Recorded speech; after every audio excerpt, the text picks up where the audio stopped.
Lawrence, I know I said I hated you last episode, but I was lying. I love you. Please come home. But Lawrence, come home.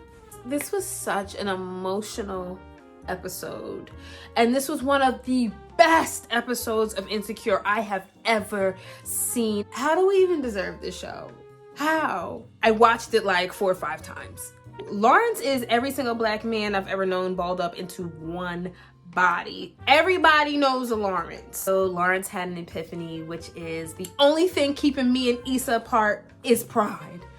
And like Sade said, love is stronger than pride. So let's take a stroll down Lover's Lane with Issa and Lawrence. Lawrence pulls up on Issa, and she's just casually suited and booted. Oh, hey. This is when you can see the fire getting hot, baby, because that banter, whoo, it was steamy, bruh, and you could just see the joy just bursting from his heart, bruh. He was so happy to be talking to Issa that moment because it's like, finally, I'm talking to somebody who accepts me and understands me for who I am. I'm a nerd. Here come Condoleezza, who died, Jada?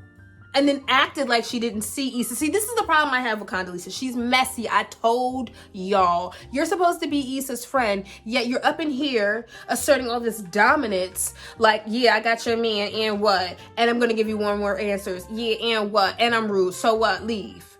So she left. And before she could get one foot out the door, she glances over and catches them in a loving embrace. And this is what I'm talking about. Emotion, because this is the first time I saw pain in Issa's eyes as she saw that. Damn, that cut me. Meanwhile, life is just whooping Lawrence's ass. Mind ain't right, job ain't right, in competition with Condola. And I love you, Rance, but if you act like a you get treated like a and Condola is Robin Givens to that ass. And that's one of the most lovable qualities of Condola. She has this ability to hold this black mirror to Lawrence to show how dusty and inadequate he is. And that's why you're at Thanksgiving sweeping with your shirt off, fixing pipe instead of laying pipe, and hanging around this group of friends that's, number one, too old, too foreign, too boring, and too perfect for you. You know you need a Thug, Yoda, and some Kelly in your life. You do not fit into this dynamic, Lawrence.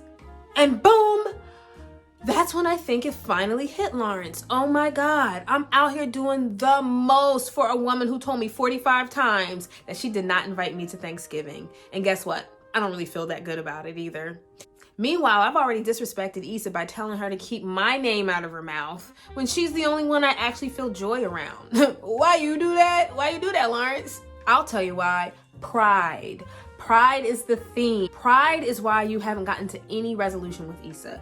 Pride is the reason why you completely threw that situation out like it was trash, because society told you to and you listened. Society tells us if a woman cheats on a man, you need to get rid of her expeditiously. But if a man cheats on a woman, have no fear, she'll take anything you give her. And I like that Insecure is trying to break the mold. It ain't that deep, bruh.